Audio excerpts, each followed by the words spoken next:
नुसतं जपायचं. काही काही मथारी तर असे रस्त्याला चालताना सुतळी दिसली तर खिशात घालते, कामी येते. बोट दिसलं कापसाचं तरी ते उचलीन, कुठं नाही, घरी नाही. नानसिटी हातात ते मथार रस्त्याला काम काहीच नाही, रस्त्याला फिरायचं. चुन्याचा डबा दिसला तरी घरात, कोलगेट रिकामं सापडलं तरी घरात. तीन बैठक होती, 3 खानाची पूर्ण भरली होती त्याची.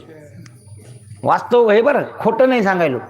बैठक होती 3 खानाची, तिच्यात तुम्हाला जे काय सापडून हे सगळं मटेरियलच. कोणचं खापर दिसलं तरी आणून टाकणार ते पत्राचं, म्हणजे साठवायचंच नुसतं. म्हातारं काय करतं मग ते, वृद्धपणी प्रवृत्तली चिंता, नुसतं साठवायचं, खायचं नाही, खाऊ बी द्यायचं नाही, नुसतं जपायचं. आणि कोणी जर उडीलं तर मग याचं तोंड सुरू होतं, असं केलं असतं तर असं झालं असतं का, असं झालं असतं का.